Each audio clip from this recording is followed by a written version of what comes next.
Bueno, Yana un poco me presentó, pero por ahí para comentar brevemente, como decía, soy bióloga, estudié biología, tengo una tesis de maestría en gestión ambiental en la Universidad San Martín, que bueno, me falta terminar la tesis. Hice también un proceso de formación en educación popular de 2 años de duración. Después realicé el doctorado en ciencias agrarias en la Universidad de La Plata, que es lo que voy a presentar hoy. Ahora, como decía Ana, estoy iniciando mi postdoc en el Gulich, analizando, bueno, mi tema de investigación tiene que ver con analizar los determinantes biofísicos y antrópicos de la ocurrencia de incendios. La idea es, a su vez, analizar los patrones temporales de algunas variables climáticas y antrópicas y cómo eso se vincula con la dinámica de los incendios y asociarlo también, yo siempre tiendo a asociar los análisis así de sensores remotos con la visión de los distintos actores locales. Y bueno, actualmente estoy también participando de un proyecto GEF de ordenamiento territorial ambiental perteneciente al Ministerio de Ambiente y Desarrollo Sustentable. Entonces, bueno, lo que les voy a presentar hoy es mi trabajo de doctorado.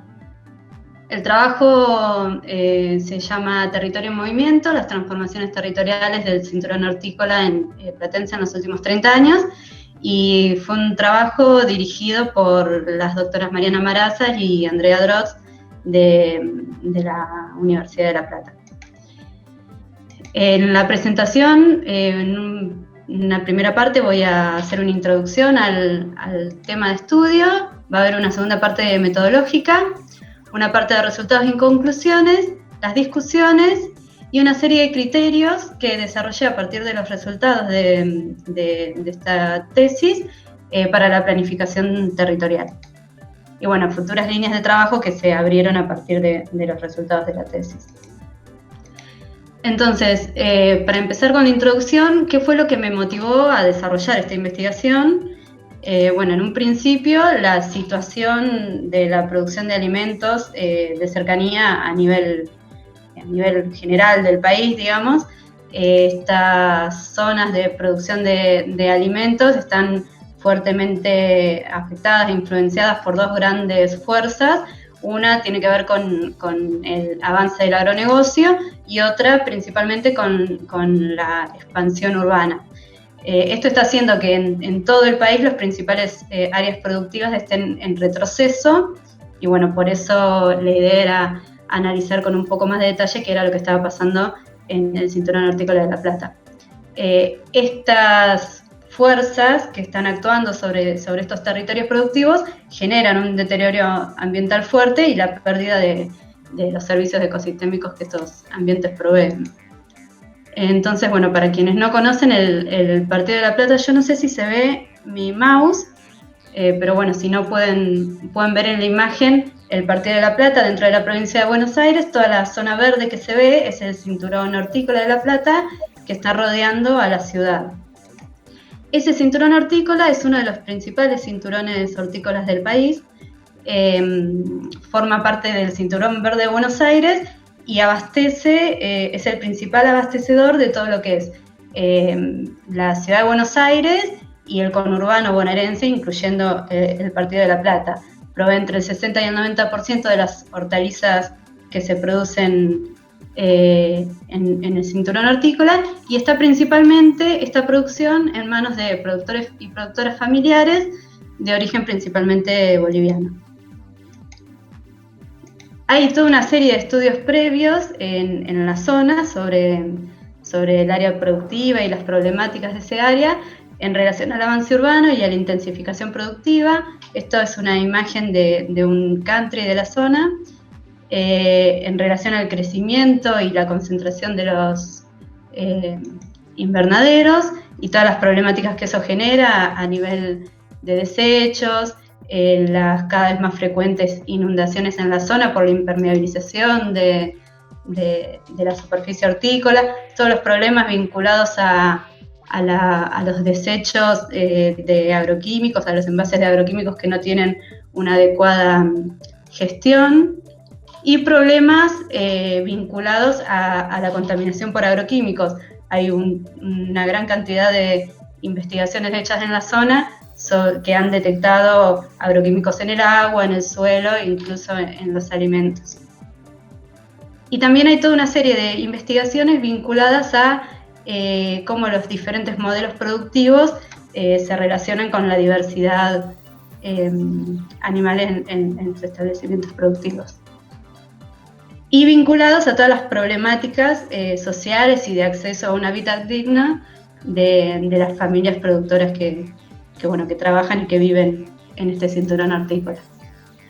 Pero sin embargo había una falta de información actualizada de lo que era el área productiva y vinculada a una escala más territorial, digamos. Entonces, bueno, el objetivo general de la tesis fue analizar las transformaciones territoriales en el cinturón hortícola durante los últimos 30 años como consecuencia de los cambios en el modelo productivo. Y la idea era poder generar herramientas para la planificación sustentable del territorio. Como objetivos específicos, por un lado fue identificar e interpretar los ambientes que forman parte del paisaje del cinturón hortícola en este periodo de tiempo, analizar los cambios temporales y espaciales que se dieron en los diferentes ambientes del cinturón hortícola, identificar los actores sociales claves vinculados al cinturón hortícola y la visión que estos actores tienen sobre las problemáticas y sobre las dinámicas territoriales que se dieron en el cinturón, detectar las fortalezas y debilidades de los cambios producidos en el territorio desde un enfoque agroecológico y generar criterios para la planificación territorial. Bueno, acá describo un poco las hipótesis, no me voy a detener mucho en esto, pero sí mencionar que en este trabajo lo que yo hice no fue generar una metodología para abordar cada una de las hipótesis del trabajo, sino que para la contrastación de estas hipótesis lo que hice fue analizar transversalmente las distintas metodologías que implementé, digamos. Bueno, trabajé con dos marcos teóricos, por un lado la agroecología y por otro lado la ecología del paisaje. Dentro de la agroecología hay un montón de definiciones diferentes de lo que es la agroecología. Yo me basé principalmente en autores como Sevilla Guzmán, Brócoli y La Vía Campesina, porque me parecía interesante el complemento que hacen a las visiones tradicionales de agroecología. Estos autores destacan a la agroecología como una disciplina que desafía los actuales esquemas de poder, que pone en valor no solo la dimensión productiva, sino que tiene en cuenta también la dimensión ambiental, socioeconómica, pero también la sociocultural, política, que se percibe como una disciplina que es una herramienta para la transformación social, económica o cultural, y que busca la democratización y la toma de decisiones comunitarias, aspirando con la idea de poder avanzar hacia la construcción de soberanía alimentaria. Estas definiciones o estas visiones de la agroecología tienen en sí mismas un enfoque de paisaje que también me parece interesante, y esto implica la necesidad de una toma de decisiones colectiva, que bueno, es algo relevante cuando pensamos en un territorio. También tuve en cuenta una investigación de Mayer y colaboradores que definió una serie de impulsores claves para el proceso de masificación o de escalamiento de la agroecología. Esta serie de impulsores claves los tuve en cuenta a la hora de analizar los resultados del trabajo. Y bueno, desde la ecología del paisaje tuve en cuenta, bueno, los tradicionales autores Turner y Forman, que por un lado permiten caracterizar a los paisajes a partir de su estructura, su función y el cambio en estos territorios, y modelarlo a través de esquemas como el modelo de matriz parche corredor de Forman. Entonces, bueno, a partir de estos dos marcos teóricos se puede a abordar aspectos vinculados a la biodiversidad, servicios ecosistémicos, del territorio en su conjunto y la capacidad de resiliencia de estos territorios. Y una cosa que me parecía importante también encuadrar es la visión que tuve o la definición que tuve en cuenta de territorio a lo largo de la tesis, que tiene que ver con las definiciones de estos autores, Seseña, Saquet, Manzanal, Rosset y Altieri, que plantean el territorio como un espacio dinámico que está construido por los diferentes sujetos en su devenir histórico, o sea que cambia y se va conformando con el paso del tiempo, en el cual se dan relaciones de poder y de dominación, relaciones tanto internas como externas, o sea que el territorio se ve influido también por aspectos ajenos o que van más allá del propio territorio, y que es un lugar en el que se dan situaciones de conflicto constantemente, con espacios de dominación, espacios de resistencia, de disputa territorial, y que todo eso va conformando el territorio. Bueno, en cuanto a la metodología, realicé dos tipos de análisis. Por un lado, un análisis cualitativo y por otro lado, un análisis cuantitativo, que después traté de integrarlos en los resultados y en las discusiones. Para el análisis cualitativo me nutrí, por un lado, bueno, de mi participación en toda una serie de proyectos institucionales de la Universidad de La Plata, vinculados al área productiva, y mi experiencia de militancia en una organización de productores familiares, que fueron aspectos que me ayudaron mucho a conocer con mucha más profundidad el territorio y las problemáticas productivas y las distintas dinámicas que se daban en el cinturón hortícola. Y a partir de eso realicé entrevistas semiestructuradas de diferentes actores. Y en cuanto al análisis cualitativo, bueno, me nutrí por un lado de imágenes satelitales Landsat, realicé una serie de salidas a campo para hacer relevamientos, una serie de salidas a campo pensadas en función de la metodología que usé en este trabajo, pero es importante destacar además que por toda esta participación en proyectos, experiencia de militancia, etcétera, yo recorría, los últimos 4 o 5 años, recorría el territorio semanalmente, al menos 2 veces por semana, así que también tenía como un reconocimiento bastante importante del territorio y consulta a expertos. Dentro del análisis cualitativo hubo varias etapas. Por un lado, desarrollé un mapa de coberturas y usos del suelo para cada una de las fechas, que fueron fechas definidas porque son momentos claves en el desarrollo del cinturón hortícola. En principio estaban pensadas cada 10 años, pero bueno, después las tuve que ajustar un poco por la disponibilidad de imágenes. Una vez que obtuve los mapas de cobertura y uso del suelo, realicé un análisis de cambio y un análisis de patrones del paisaje. Por otro lado, con el mapa de la última fecha, realicé una serie de análisis espaciales. Y por otro lado, un análisis multicriterio que me permitió generar mapas de aptitud de usos y mapas de conflicto.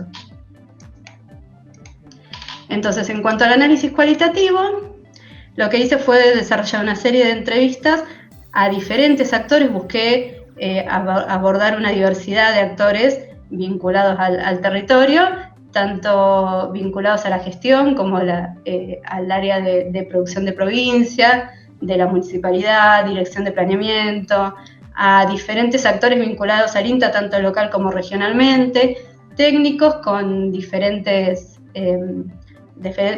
miradas, diferentes formas de ejercer su profesión, digamos.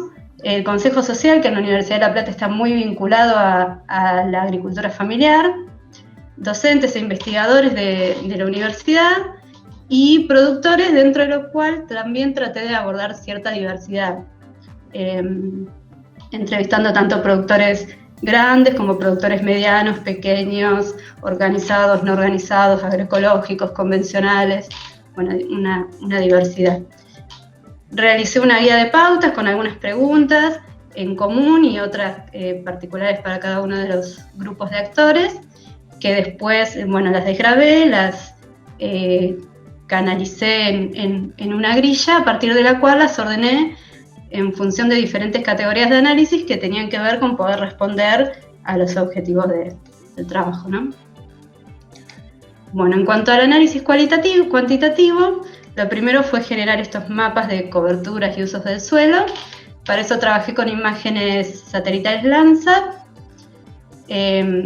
Estuve mucho tiempo viendo diferentes metodologías y diferentes estrategias para armar las clasificaciones. Ahora lo que cuento es lo definitivo, digamos, pero fueron 2-3 años de muchas pruebas.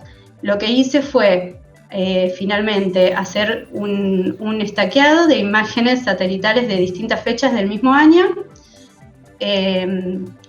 y una vez generado ese estaqueado, yo dividí la imagen en 3 sectores que los extraje de una zonificación de una ordenanza del Partido de La Plata. Clasifiqué por separado cada uno de esos sectores y después generé un mosaico final. Trabajé con definí 13 categorías de coberturas, usos del suelo. Esas categorías realicé, como decía, salidas a campo durante el 2016 y el 2017, donde tomé 252 puntos GPS que me ayudaron a terminar de ajustar y definir esas categorías. Posteriormente realicé una clasificación supervisada con el algoritmo Support Vector Machine en el ENVI y bueno, realicé la validación de las clasificaciones. Para esto tuve en cuenta 2 criterios principales. Generé polígonos en las distintas categorías,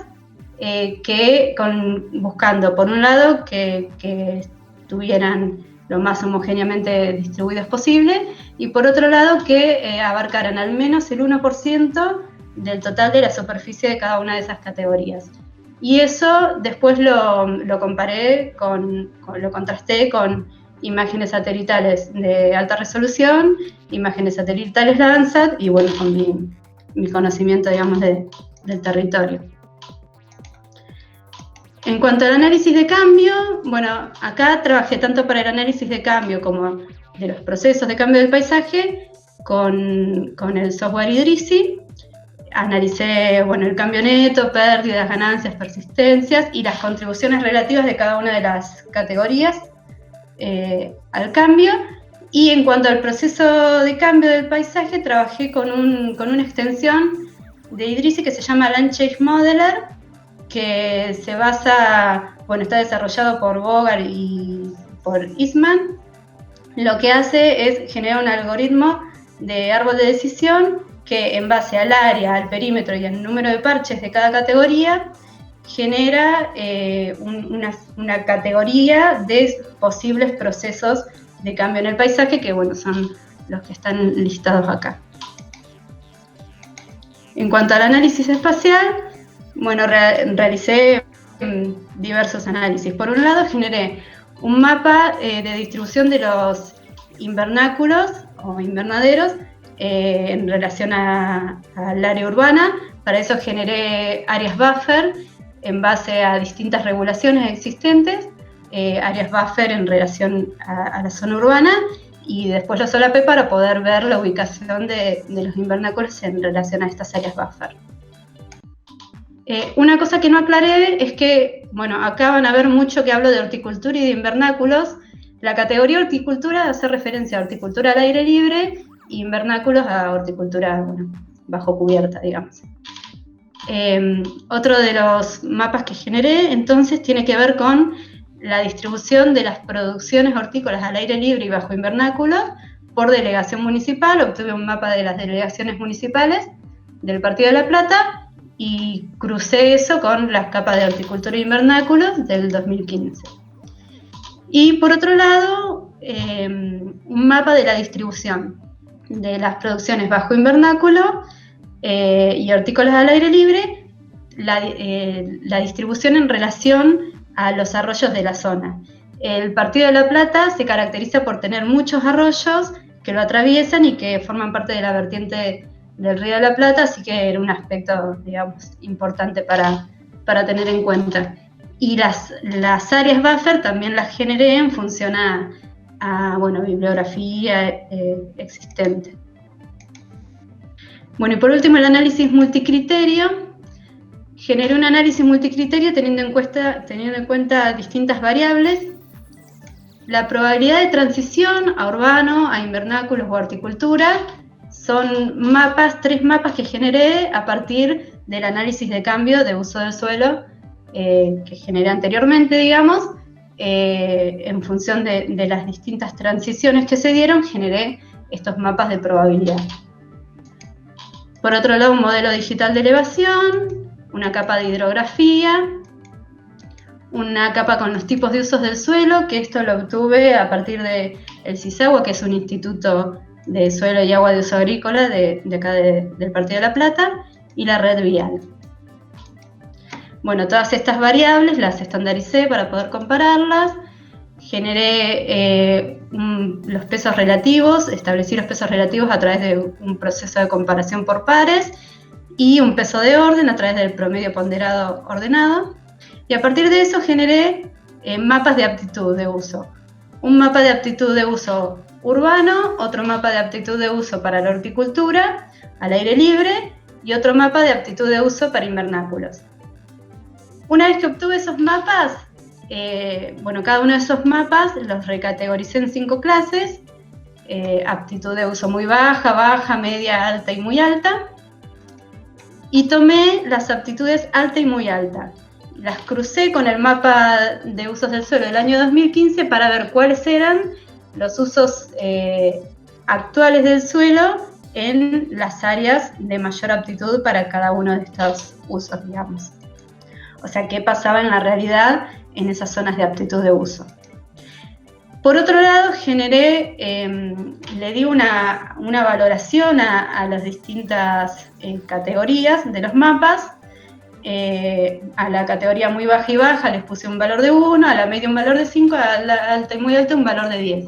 Y a partir de eso generé un mapa de conflicto, un mapa aditivo, donde solapé estos 3 mapas de aptitud de uso. ¿Y por qué mapa de conflicto? Estos mapas, digamos, en las zonas donde haya una aptitud de uso alta o muy alta para las 3 tipos de uso, urbano, hortícola, invernáculos, va a ser una zona de conflicto más alto. Una zona donde haya una aptitud de uso alta para urbano, por ejemplo, pero baja para horticultura y para invernáculos, bueno, va a ser una zona que no va a ser tan conflictiva, digamos. A partir de eso, bueno, de nuevo, crucé eso con el mapa de usos del suelo del año 2015 para ver qué pasaba en la realidad en las zonas de conflicto medio, alto y muy alto. Y después, bueno, generé toda otra serie de cruzamientos con un mapa de vegetación antrópica y espontánea y el mapa de áreas buffer de los arroyos también para ver un poco qué había pasado en relación al mapa de conflicto y al mapa de aptitud de uso. Bueno, los resultados. Como les decía, los resultados los analicé transversalmente, digamos, los resultados de las distintas metodologías en su conjunto. Y lo que vi es, en general, un proceso de autogestión del territorio, donde la mayor influencia está dada por las lógicas del mercado, y que eso ha generado, por un lado, la intensificación productiva y por otro lado, la expansión urbana. Esos son como los 2 grandes procesos que se visibilizan. Eso se puede ver fácilmente si observan estos 2 mapas, que es el mapa más antiguo y el mapa más actual. Lo gris son zonas urbanas, que se ve su expansión, digamos, y fíjense, lo naranja es horticultura al aire libre y lo amarillo es horticultura bajo cubierta, bajo invernaderos, que se ve claramente cómo aumentó. Entonces, en relación al proceso de expansión urbana, lo que vi fue que en los 3 periodos analizados, la urbanización creció en los 3 periodos, y que ese crecimiento se dio principalmente por parquizaciones herbáceas y por pastizales. Parquizaciones herbáceas son zonas de vegetación con una gran manejo antrópico, digamos. Y en mucho menor medida por la horticultura. Para el año 2015 el 23% del partido ya estaba ocupado por áreas urbanas. Si vemos, esta es una tabla que muestra la urbanización, los invernáculos y la horticultura, cómo se ubicaban en relación a la aptitud de usos del suelo, aptitud de uso para la agricultura. Y vemos que la urbanización ocupó zonas donde la aptitud de uso para la agricultura era de clase 1 y clase 2, que son las dos principales, las zonas con mayor aptitud de uso para la agricultura. O sea que esas zonas estuvieron ocupadas por urbanización. Y si vemos la diferencia, vemos que los invernáculos y la horticultura, si bien están mayormente sobre suelos con aptitud de uso para esas actividades, hay un porcentaje que ya se están ubicando sobre suelos que no son aptos para esa actividad. A partir del análisis, a partir de los mapas de conflictos generados, si vemos la zona roja, que es el de conflicto extremo, vemos que esa zona estuvo principalmente ocupada en el año 2015 por urbanizaciones. O sea que se ve, acá lo podemos ver en números, más del 90% del área de conflicto extremo ocupada por urbanización, se ve la influencia, digamos, de esta actividad.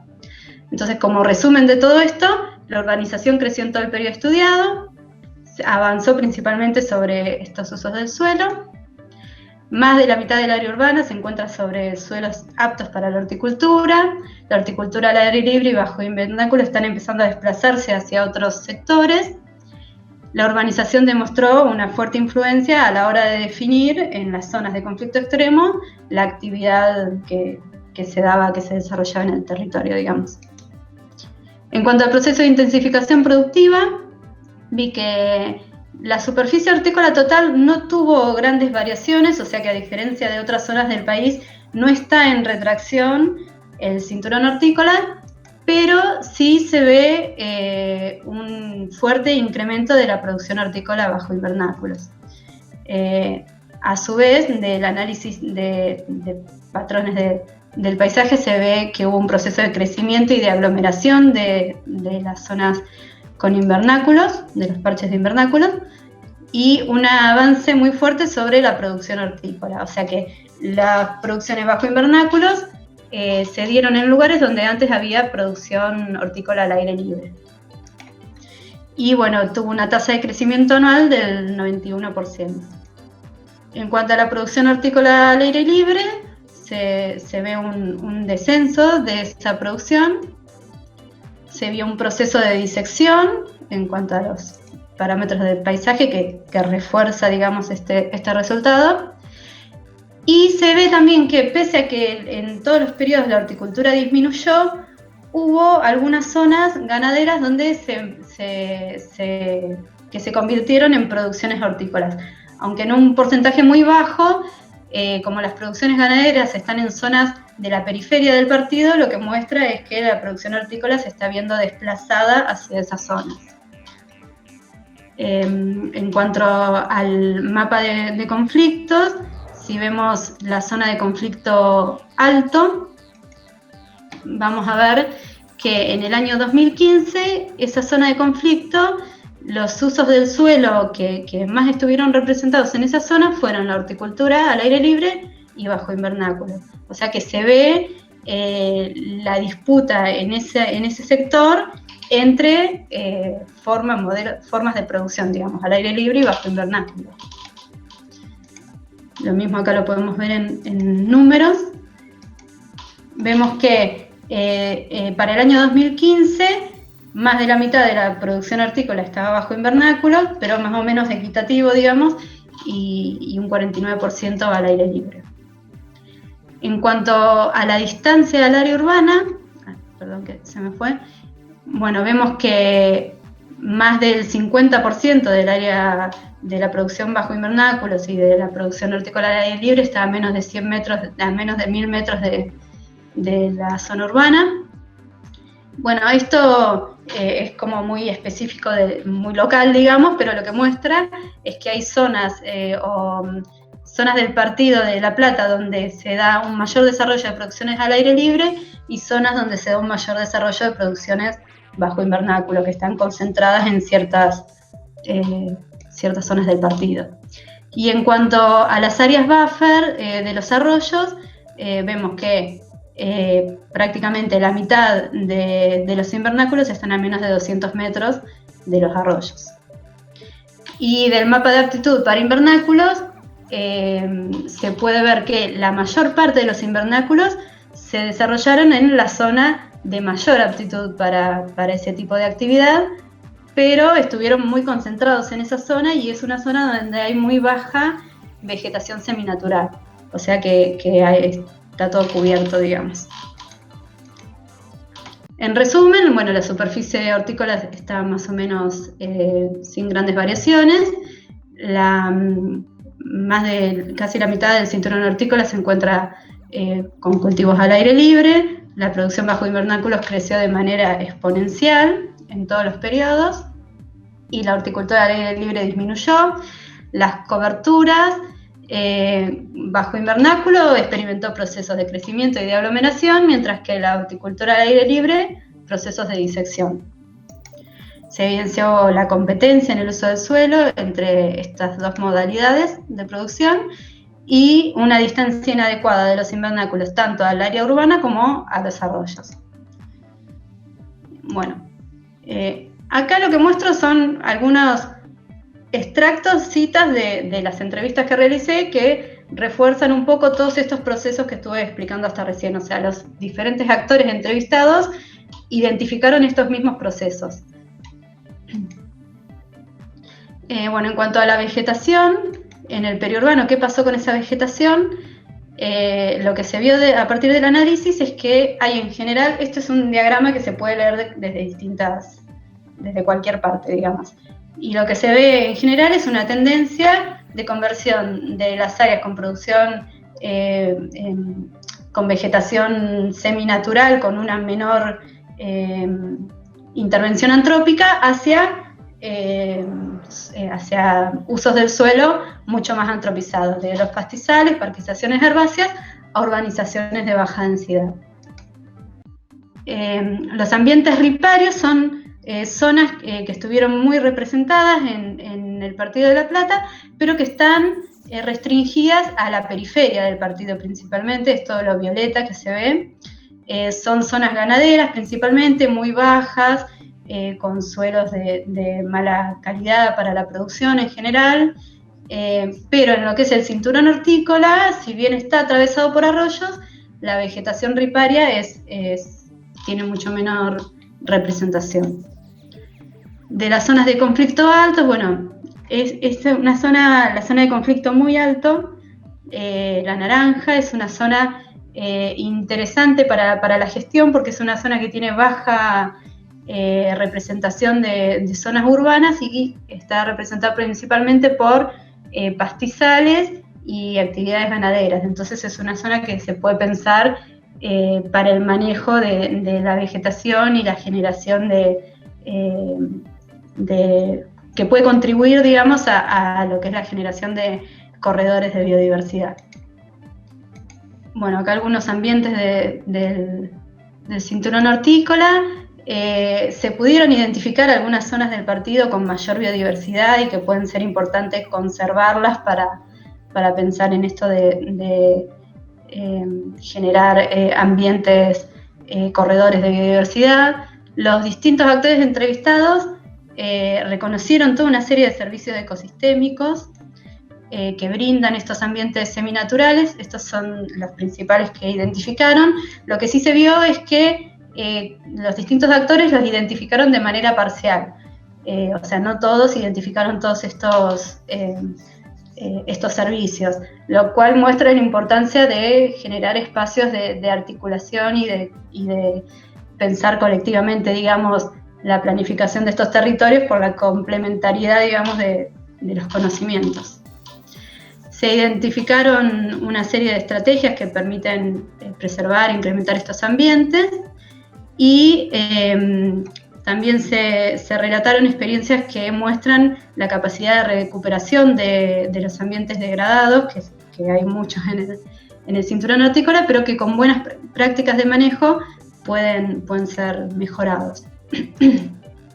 Bueno, también los distintos entrevistados marcaron una tendencia a la conversión de cultivos bajo invernáculo a cultivos al aire libre, pero esta es una tendencia más actual que yo no la pude identificar en el análisis porque es posterior al 2015, que fue la última fecha que yo analicé. En cuanto a las fortalezas y debilidades del modelo productivo en el cinturón hortícola, es interesante ver que las fortalezas son fortalezas que no tienen que ver con el modelo productivo, sino con los actores propios del territorio, que tiene que ver con la capacidad de organización de los productores, con la fuerte capacidad de trabajo de las familias productoras y el acompañamiento que hay por distintos sectores del Estado que viene teniendo continuidad en el territorio más allá de las gestiones políticas. Y las principales debilidades que se marcaron, en esto coinciden prácticamente todos los actores entrevistados, digamos, en estos aspectos que estoy marcando. Por un lado, la insatisfacción de las necesidades básicas, dificultades para afrontar los eventos climáticos extremos, una fuerte presión por parte del mercado inmobiliario, problemáticas ambientales en cantidad y falta de asesoramiento técnico. Y en cuanto a las posibilidades de avanzar hacia un cinturón hortícola de base agroecológica, como ven, es mucho más larga la lista de dificultades que de potencialidades, pero las dificultades son todas dificultades que pueden ser abordadas desde la gestión, a través de políticas públicas, digamos, se pueden mejorar, que tienen que ver con la dificultad para comercializar, con la existencia de mitos en torno a las posibilidades de una producción agroecológica, falta de conciencia de los consumidores que respalden prácticas más sustentables, digamos, falta de acceso a la tierra, falta de técnicos capacitados en agroecología. Y en cuanto a las potencialidades, surge el hecho de que hay una buena cantidad, digamos, de productores que ya tienen bastante experiencia en agroecología y que tienen capacidad para transmitir esa experiencia, y que muchas de las familias productoras, por su origen boliviano, tienen toda una serie de saberes y prácticas de producción que podrían enmarcarse dentro de la agroecología por su historia campesina. En cuanto se analizó también el manejo de la vegetación en las quintas y la percepción de los productores respecto al entorno de las quintas, y ahí se detectó por un lado una tendencia al incremento de las producciones al aire libre, el dejar por distintos motivos zonas en descanso, corredores de biodiversidad, es algo que está incrementándose, digamos. Entre los ambientes seminaturales que identificaron en el entorno de las quintas, destacaron los arroyos, montes, cortinas de árboles implantados, destacaron también campos en desuso con vegetación espontánea, y marcaron mucho la influencia de las quintas vecinas convencionales en la producción de la propia quinta, digamos. Como algunos aspectos negativos que marcaron de la vegetación seminatural y algunos beneficios. En cuanto a la gestión del territorio, se destacó una falta de un proyecto territorial que trascienda la gestión, una planificación, como ya sabemos en general, con una tendencia sesgada al ámbito de la arquitectura, la ingeniería, dificultad en el diálogo de los funcionarios y de incorporar propuestas que se les acercan. Esto es interesante porque el cinturón hortícola de La Plata es uno de los cinturones hortícolas con mayor asociativismo, con mayor organización de las familias productoras, y hay un montón de iniciativas y de propuestas de planificación del territorio, incluso también desde el ámbito académico, pero hay una dificultad ahí en incorporar eso en políticas públicas de planificación. la fragmentación del conocimiento de distintas disciplinas y de las distintas dependencias del Estado también, deficiencias en incorporar de nuevo la historia del territorio. Todos los entrevistados identifican claramente estas problemáticas y estas tendencias, estos procesos que identifiqué yo también con estos análisis en el territorio. Sin embargo, no son tenidos en cuenta a la hora de pensar en las políticas de planificación. Políticas para la agricultura familiar en general fueron tendientes orientadas a la intensificación productiva, algo que generó más problemas que beneficios, digamos. Se destacó también la conformación de redes bastante sólidas entre actores que trascienden, que trabajan con el sector hortícola y que trascienden la gestión. Dificultad de acceso a la tierra fue otro de los aspectos que saltó, y la falta del control del Estado hacia el mercado y hacia los agentes inmobiliarios, y de regulación de los precios de los alimentos. Falta de facilidades para obtener maquinaria, capacitaciones y elaboración de proyectos productivos. Bueno, estos algunos aspectos que se destacaron, digamos, del territorio como buenos, como potenciales para un territorio más sustentable: el asociativismo, la capacidad de trabajo, algunos aspectos que ya fui mencionando anteriormente. Estas son algunas discusiones que no voy a entrar ahora, por si quieren después lo podemos charlar, pero son algunos puntos para pensar y debatir sobre cómo debería ser un territorio productivo sustentable y un cinturón hortícola tendiente a la agroecología. Algunas preguntas ahí disparadoras. Bueno, y algunos criterios que generé a partir de estos análisis. Por un lado, generé una serie de estrategias a corto plazo y otras a mediano plazo. A corto plazo tiene que ver con habría que poder generar una protección de la zona productiva para garantizar la producción de alimentos, la delimitación de una franja de no fumigación, protección de los márgenes de los arroyos que permitan que estos puedan funcionar como corredores de biodiversidad y que garanticen que esta biodiversidad pueda también llegar a los establecimientos productivos que necesitan de esta biodiversidad para poder producir de manera agroecológica y sustentable, digamos. La generación de áreas de amortiguamiento a los lados de los arroyos también. Creación de reservas naturales y zonas recreativas en la zona periurbana, la zona donde se desarrolla el cinturón hortícola, que tiene una deficiencia en estos aspectos. La forestación de árboles nativos en rutas y los principales caminos periurbanos podría contribuir también a la conectividad de estos ambientes seminaturales. Y estrategias a mediano plazo: poder pensar en una red de espacios verdes que incluya a los ambientes con vegetación seminatural que existen actualmente, que incluya a los corredores, a los arroyos como corredores de biodiversidad, y que también puede incluir estos ambientes que mencionaba recién, parques o zonas recreativas que también sirvan como reservorio de biodiversidad, e inclusive a las áreas productivas agroecológicas, digamos. Políticas de acceso a la propiedad de la tierra. Esto es esencial para poder, tanto para que las familias productoras puedan planificar su producción, como para que el Estado pueda planificar la producción de alimentos a largo plazo. Establecer un límite a la superficie bajo invernáculos, así como existen índices para la superficie construida en las zonas urbanas, algo similar para la producción bajo invernáculos. Esto un poco lo mencionaba antes: poder revalorizar el rol de las producciones hortícolas agroecológicas al aire libre en el mantenimiento de la biodiversidad. El desarrollo de actividades de turismo rural, de consumo responsable, de aspectos que hacen a poder mantener y fortalecer un territorio productivo.